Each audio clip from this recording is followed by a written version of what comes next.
Hyunwoo stood at the viewing window of the Confederation flagship, watching another star die. The bright yellow sun that had warmed 3 planets for billions of years was now dimming. Dark ships moved around it like hungry insects, their strange weapons eating the light itself. "Sir, we need to leave now," Yoonji said from her station. Her voice was calm, but Hyunwoo could hear the fear underneath. She had been trying to contact other Confederation fleets for hours. Most did not answer anymore. The Devourers had returned after 10,000 years of silence. They came from the empty spaces between galaxies, bringing darkness with them. Their ships looked like holes cut from space itself. When they fired their weapons, stars went out. Planets disappeared. Even the empty space where things used to be seemed wrong somehow. Daeho walked over to them, his old face tired. The military commander had fought in many wars, but nothing like this. "The outer colonies are gone," he said quietly. "All of them. We are receiving no signals from the Keth homeworld or the Vorlak systems." Hyunwoo felt cold. The Keth were the oldest members of the Confederation. Their cities had stood for 50,000 years. The Vorlak were master builders who had shaped entire solar systems. If they were gone, what hope did anyone have? "How many refugees do we have aboard?" Hyunwoo asked. 40,000 on this ship alone," Daeho replied. "The whole fleet is carrying 3 million. But we cannot take them all. There are billions more behind us." Through the window, Hyunwoo could see other Confederation ships. They looked beautiful and advanced with their smooth metal hulls and energy shields. The Confederation had always been proud of their technology. They had ended poverty, cured diseases, and brought peace to hundreds of worlds, but none of it worked against the Devourers. "Sir, incoming transmission from Admiral Kextana," Yoonji announced. The hologram of a tall, blue-skinned Veltar appeared in the center of the bridge. Admiral Kextana commanded the Confederation's most powerful battle fleet, or what was left of it. "All ships, we are falling back to Haven's Rest," the Admiral said. "It is our last fortified position. If we cannot stop them there, we cannot stop them anywhere." The transmission ended. Hyunwoo knew what that meant. Haven's Rest was deep in Confederation space, far from the frontier worlds. If they were retreating that far, it meant everything between here and there was lost or would be lost soon. "Begin the jump to Haven's Rest," Daeho ordered. The ship's engines hummed as they prepared to enter hyperspace. Hyunwoo watched the dying star one last time. As their ship jumped away, the star went completely dark. The 3 planets that had orbited it were just gone, as if they had never existed at all. The hyperspace journey took 6 hours. When they arrived at Haven's Rest, Hyunwoo saw the largest gathering of Confederation ships he had ever seen. Thousands of vessels from dozens of species, all fleeing the advancing darkness. But even this massive fleet looked small compared to what they were facing. Haven's Rest was a binary star system with 12 planets. The Confederation had built huge space stations around each world. Weapons platforms floated between the planets like metal moons. Energy shields covered everything. It had taken 300 years to build these defenses. "Communications from the surface," Yoonji reported. "They are ready to receive refugees." Hyunwoo nodded, but his heart was heavy. They could save 3 million people here, maybe 10 million if they were lucky, but there were billions more still trapped in the outer systems. Every hour they waited, more people died. Over the next few days, more ships arrived. Each brought terrible news. The Devourers were not just destroying planets and stars. They were erasing them completely. Places where great cities had stood for thousands of years now showed nothing on any scanner. It was as if those worlds had never existed. So Young, the chief scientist, showed Hyunwoo her latest research. "Look at this data," she said, pointing to a screen full of numbers. "When the Devourers attack, they do not just destroy matter and energy. They destroy information itself." "What does that mean?" Hyunwoo asked. "Everything that ever happened on those worlds is gone. Not just the people and buildings, but the memories, the history, the very idea that they existed. It is worse than death. It is like they never lived at all." This news spread through the fleet like a disease. People who had been hopeful now fell into despair. How could anyone fight an enemy that could erase existence itself? 5 days after arriving at Haven's Rest, the Devourers came. Their dark ships appeared at the edge of the system without warning. Sensors could barely detect them. They moved slowly but steadily toward the first planet.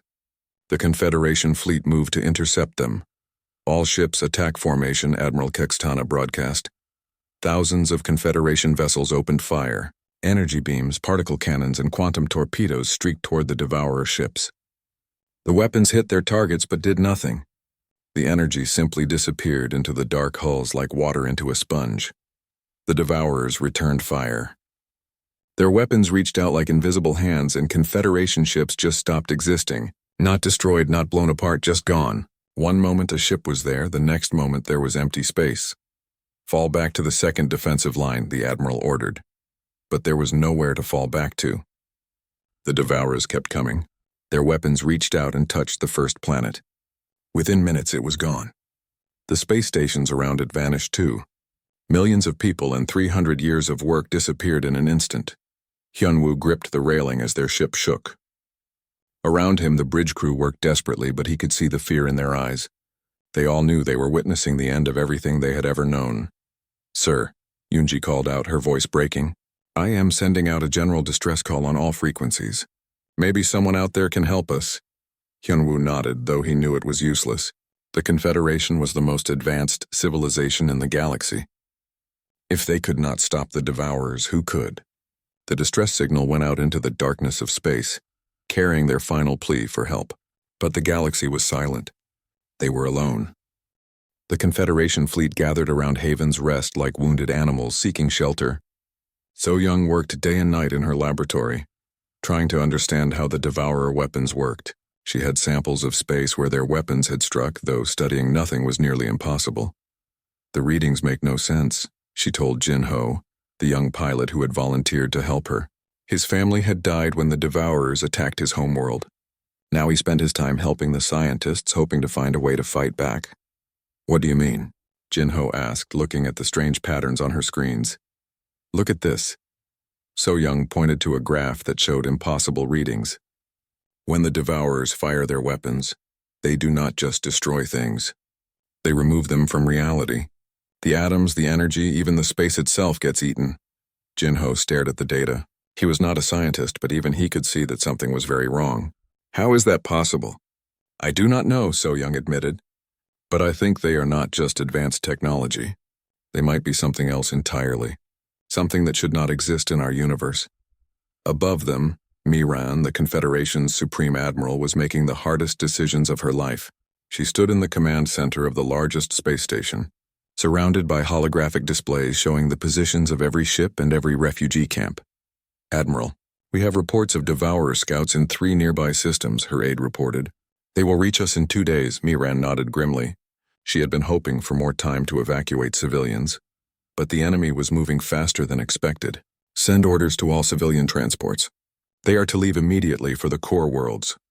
"What about the people still planetside?" the aide asked. Miran closed her eyes for a moment. There were still millions of refugees on the planets below. People who had fled from the outer systems. "They will have to stay. We cannot evacuate them all in time." It was a terrible choice, but Miran had learned that war was full of terrible choices. She could save some people or lose everyone. There was no third option. Daeho was on the flagship's bridge when the Devourers arrived. They came out of hyperspace like a spreading disease, their dark ships blocking out the stars behind them. There were hundreds of them, maybe thousands. It was hard to count ships that seemed to eat light. "All ships, defensive positions," Admiral Kextana ordered. The Confederation fleet spread out between the Devourers and the populated planets. Every ship they had left was here now. Battleships that had kept peace for centuries. Science vessels that had explored new worlds. Even cargo ships fitted with whatever weapons they could carry. Hyunwoo watched from the flagship as the 2 fleets faced each other across empty space. He had been a diplomat for most of his life, solving problems with words instead of weapons. But words meant nothing to the Devourers. They did not even try to communicate. They just came forward like a force of nature. "Enemy ships are targeting our defensive platforms," Yunji reported. The battle began without warning. Devourer ships fired their reality-eating weapons at the massive defense platforms that protected Haven's Rest. One by one, the platforms simply stopped existing. Decades of work vanished in seconds. The Confederation fleet fired back with everything they had. Thousands of energy beams lit up space like a light show. Missiles streaked toward the enemy ships in clouds so thick they looked like metal rain. For a moment, Hyunwoo felt hope. Surely this much firepower would stop them. But the weapons passed through the Devourer ships like they were not even there, Or worse, the energy seemed to be absorbed, making the dark ships even darker. "They are not affected by our weapons at all," Deho said, his voice hollow. One by one, Confederation ships began to disappear, not destroyed in explosions of fire and metal, but simply erased from existence. The crew, the memories of their service, even the records of their construction all vanished together. Jin-Ho was flying his fighter in a desperate attack run when he saw it happen to his squadron leader. One moment the other ship was there, talking to him over the radio. The next moment Jin-Ho could not even remember the pilot's name. It was as if his friend had never existed at all. "Fall back!" Someone was shouting over the communications. "All ships fall back!" But there was nowhere to go. The Devourers had surrounded the system. Their weapons reached out like hungry mouths, swallowing ships and space stations and everything else they touched. On the surface of Haven's Rest, millions of people looked up at the sky and watched their protectors disappear. Some tried to pray, but even their gods seemed powerless against this enemy. So-Young was still in her laboratory when the Devourers reached the planet's moon. She watched through her instruments as the moon just stopped being there. 1 second it was a ball of rock and ice that had orbited the planet for billions of years. The next second there was empty space. "We have to evacuate," Jin-Ho said, but So-Young shook her head. "Where would we go?" "They are everywhere now." She was right. The Devourers had won. Their ships moved between the planets like dark clouds, erasing everything they touched. The beautiful cities on Haven's Rest went dark one by one.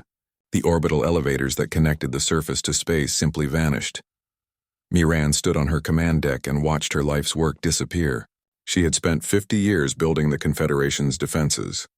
She had believed that intelligence and technology could solve any problem. But what good was intelligence against an enemy that could make you forget you ever existed? "Admiral, should we surrender?" Her aide asked. Miran almost laughed. "Surrender to what?" "They do not want prisoners. They do not want anything except to erase us all." The Devourer's weapons reached out toward the command station. Miran closed her eyes and waited for the end. But then something impossible happened. Yoonji was sending out one last desperate message when her communication system crackled to life. At first she thought it was just static from all the energy weapons firing around them. But then she heard something that made her heart stop. A voice, speaking in a language she did not recognize, but somehow the meaning was clear. "We're here," the voice said. Yoonji stared at her instruments in shock. The signal was coming from empty space, from a place where no ships should be. But as she watched, her sensors began to detect something, ships that had not been there a moment before, appearing out of nothing like ghosts becoming real. "Sir," she called to Hyunwoo, "I am receiving a transmission. Someone is answering our distress call." Hyunwoo rushed to her station. "Who is it? What species?" Hunji checked her translation systems, but they could not identify the language. The voice spoke again, and this time the words were in perfect Confederation standard. "This is Captain Lee of the human fleet. We heard your call for help. Hold your positions. We are coming." "Humans?" Hyunwoo whispered. He had heard that name before in old history files. They were supposed to be extinct or gone or just a myth. But as he watched through the viewing window, ships appeared in space around them. Strange ships that looked nothing like Confederation vessels. They were made of metal and composite materials, ugly and practical. They had no elegant curves or energy shields. They looked primitive, but they were real, and they were moving toward the Devourers. The human ships moved through space like they owned it. They were smaller than Confederation vessels, built from simple metals and basic materials that any first-year engineering student would recognize. But something about the way they moved made Hyunwoo's skin crawl with excitement. Tae-min, the Confederation's chief historian, was running through the archives as fast as his old fingers could type. "I found them," he called out to anyone who would listen. "The humans. They were real." He pulled up files that had not been opened in thousands of years. First contact was 12,000 years ago. They were listed as a primitive species from the Outer Rim. The reports say they were aggressive and warlike. The Confederation Council decided they were too dangerous to include in our alliance. "What happened to them?" Hyunwoo asked over the communication link. "They just disappeared. One day their ships stopped coming to Confederation space. Most people thought they had destroyed themselves in wars. Some believed they had evolved beyond the need for physical form, but they just vanished." Sun-hee, a young engineer, was studying the human ship designs on her scanner. "Sir, these ships make no sense." They have no energy shields, no quantum computers, no advanced materials. But look at this. She pointed to her readings. They are not affected by the Devourer weapons at all.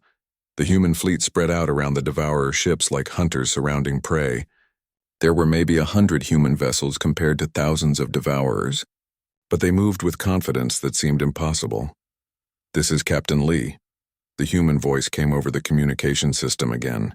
Confederation forces pull back to minimum safe distance. We are about to engage the enemy. Captain Lee, Admiral Kextana responded.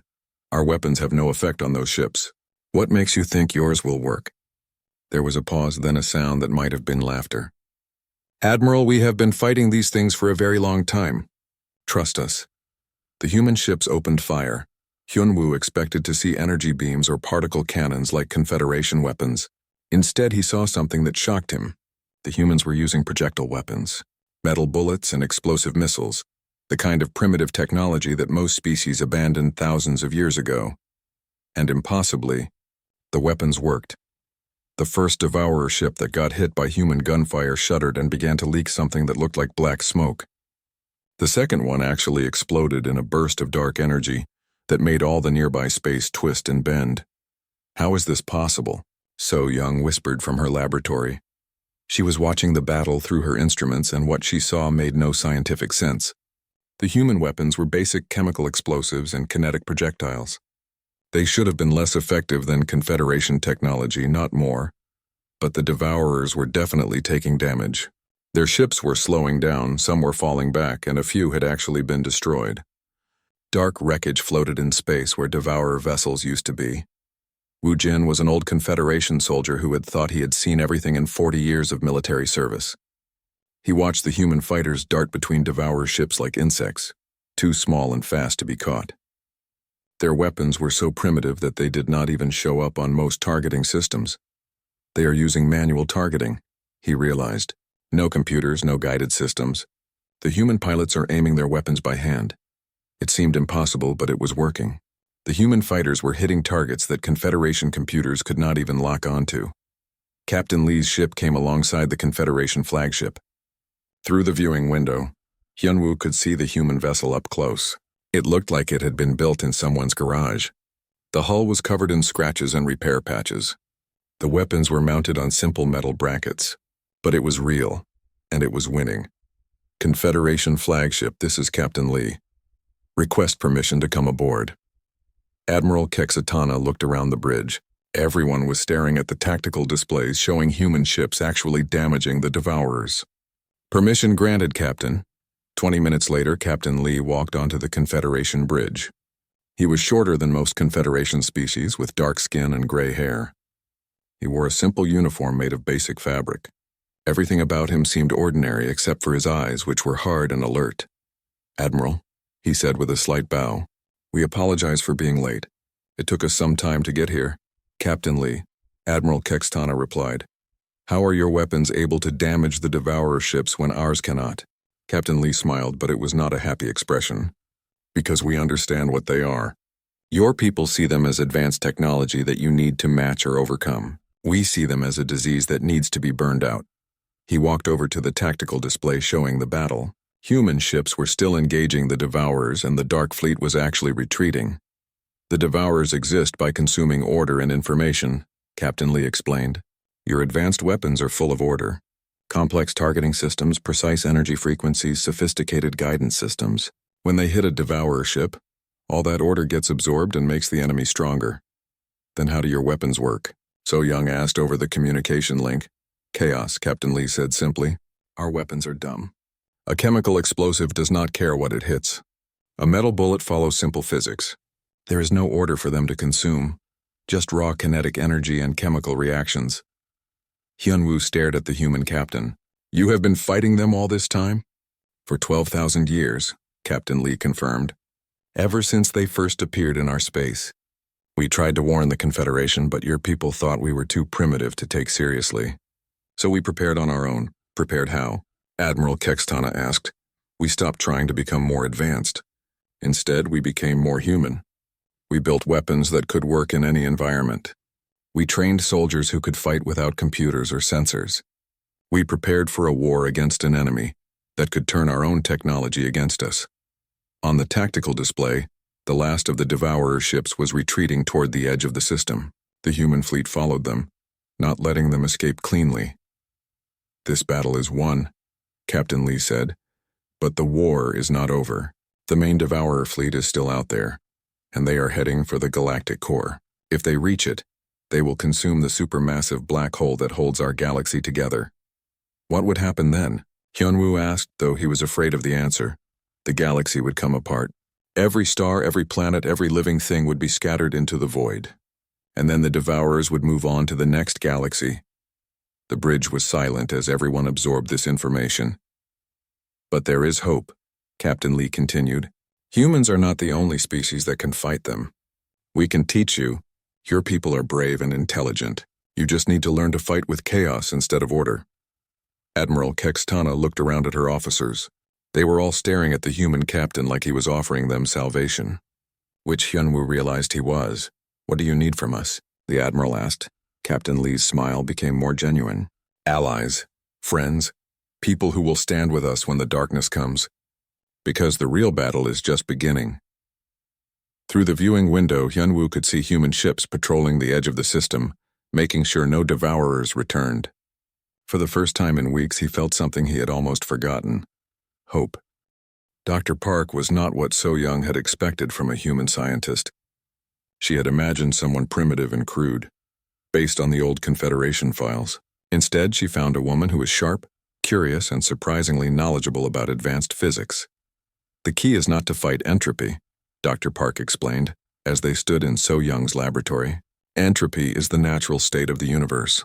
Everything wants to break down, spread out, become random. The Devourers use that natural tendency as a weapon." So Young looked at the data they had collected from the battle. "But how do you turn chaos into a weapon?" "By accepting it instead of trying to control it," Dr. Park said. She pulled up a holographic display showing the structure of a human missile. "Look at this warhead. It is just chemicals that want to explode. We do not try to make the explosion perfect or precise.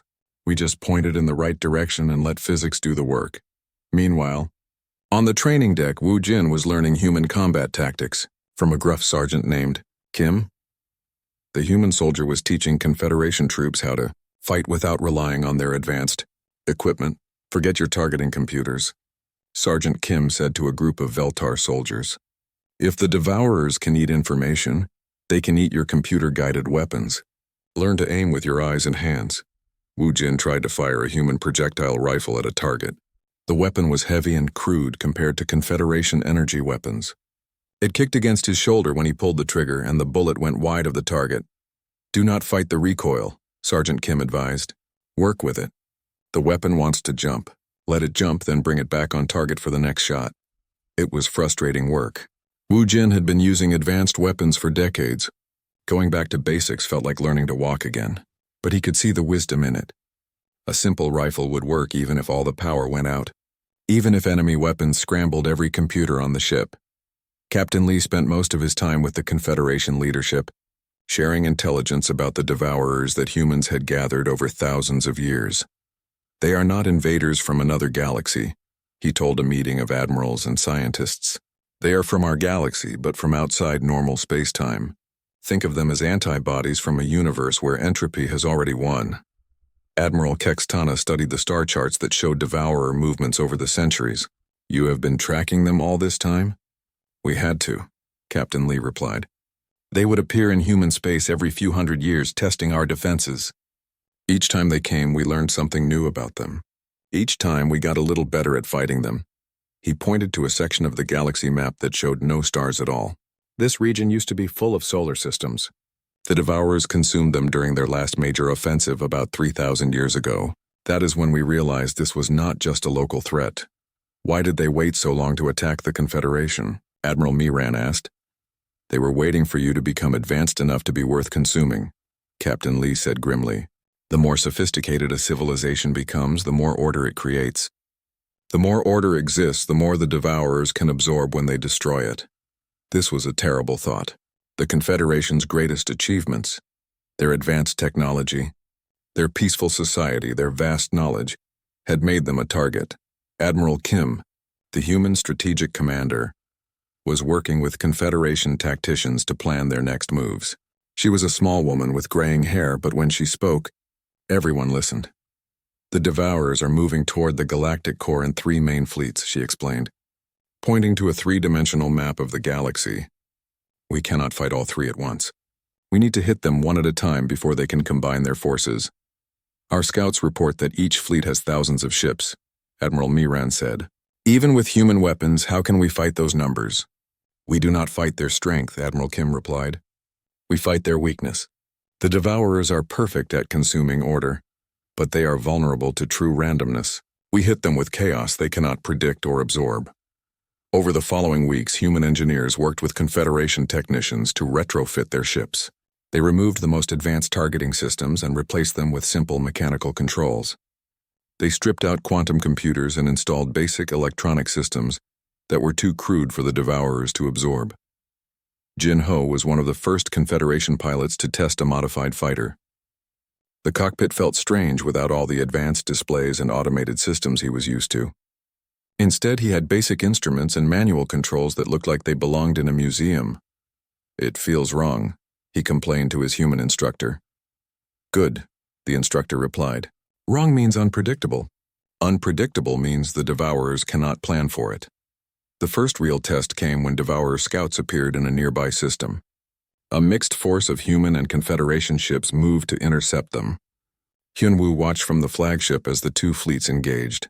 The Confederation ships that had been modified with human technology performed much better than before.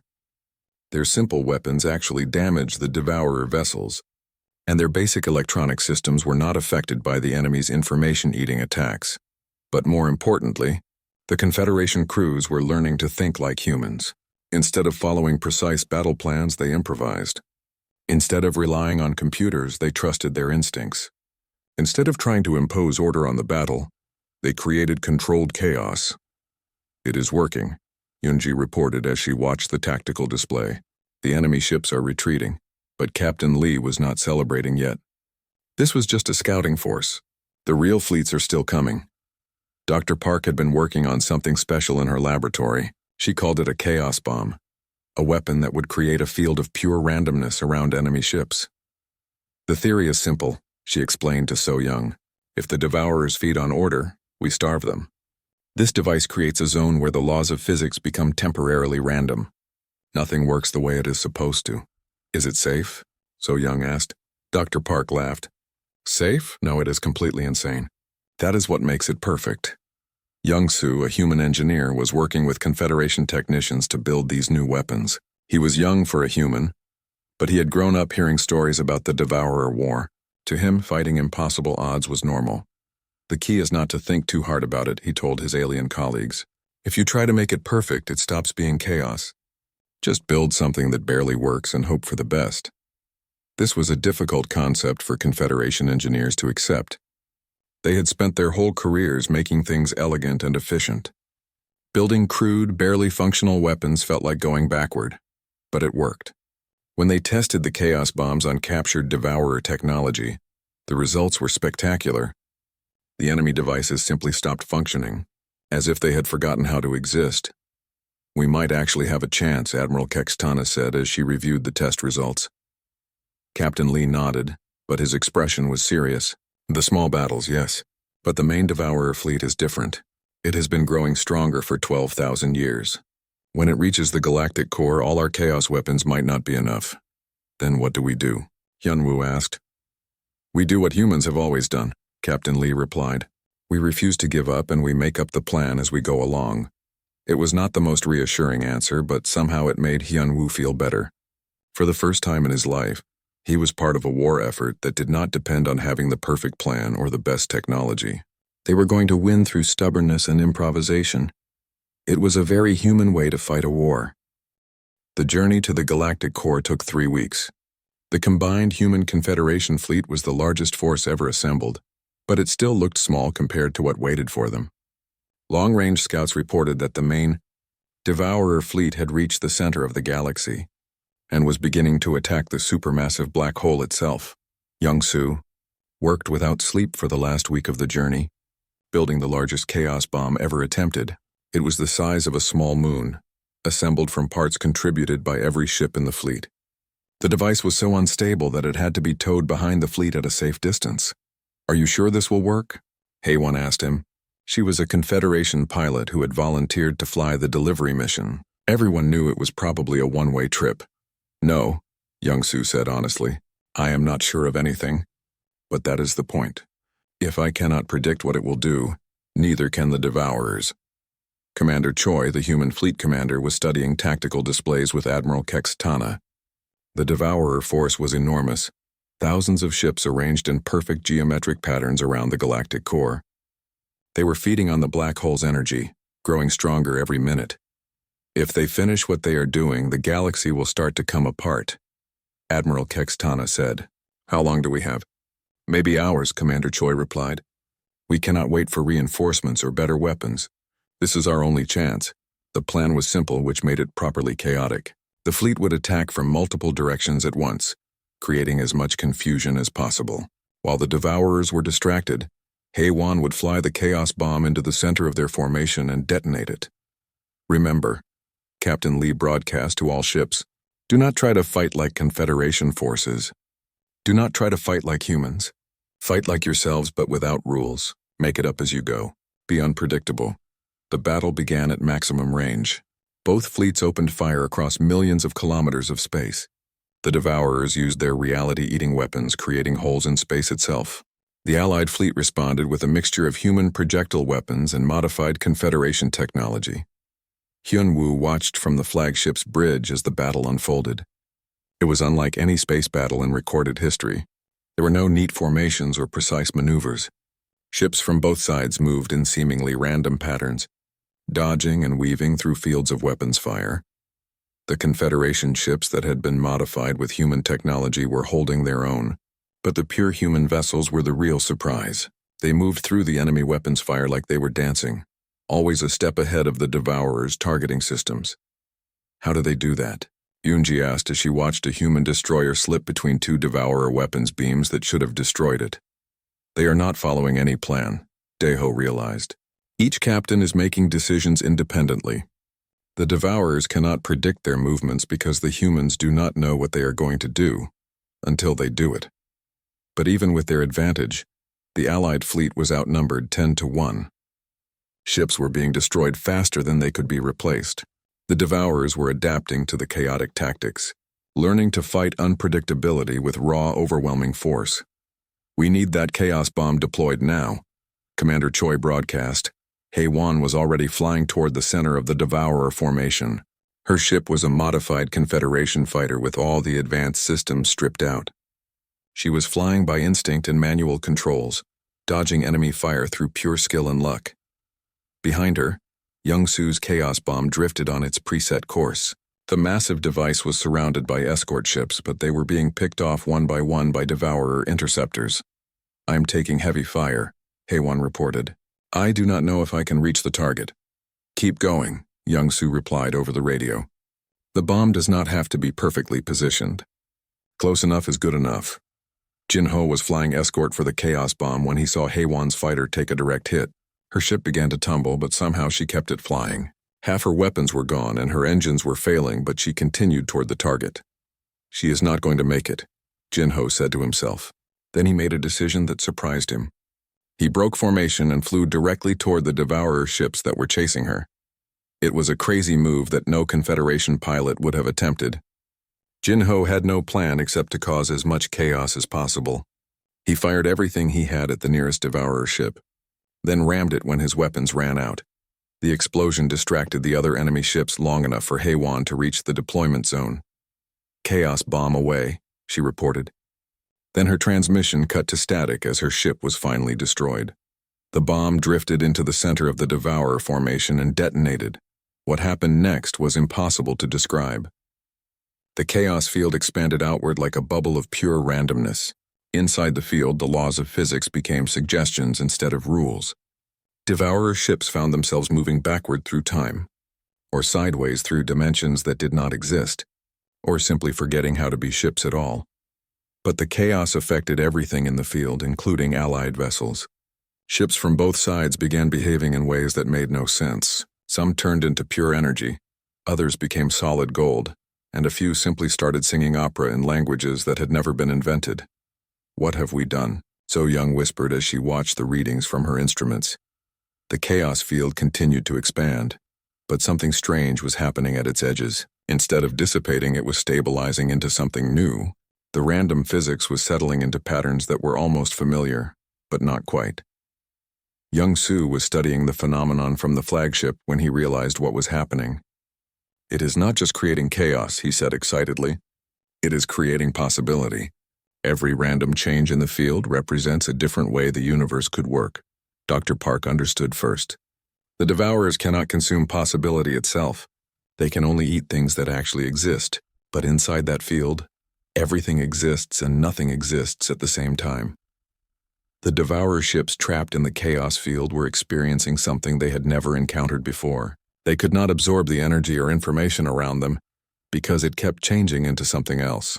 A particle of matter would become a unit of time, then become a piece of music, then become a mathematical equation. The field reached the galactic core, where the Devourers had been draining energy from the supermassive black hole. The black hole itself became caught in the chaos, alternating between being a black hole, a white hole, a disco ball, and a very confused elephant. "The galaxy is not coming apart," Admiral Kextana reported with amazement. "The chaos field is actually stabilizing the black hole by giving it infinite possible states to exist." Commander Choi was watching the tactical display as the remaining Devourer ships outside the chaos field began to retreat. "They are falling back. The main fleet is withdrawing." But Captain Lee was not celebrating yet. "They will be back. This bought us time, but it did not end the war." "How much time?" Hyun Woo asked. "Maybe a few thousand years," Captain Lee replied. "The chaos field will slowly dissipate, and when it does, the Devourers will try again. But that gives us time to prepare. Time to teach the whole galaxy how to fight with chaos instead of order." Young Su was still studying the readings from the chaos field. "There is something else," he said. "The field is not just random. There are patterns in it.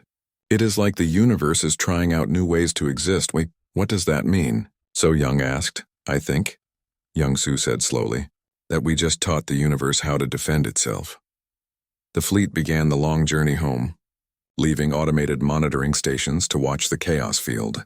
The field itself had stabilized into a sphere of controlled randomness around the galactic core, protecting the supermassive black hole from future attacks. On the way back, humans and Confederation members worked together to plan for the future.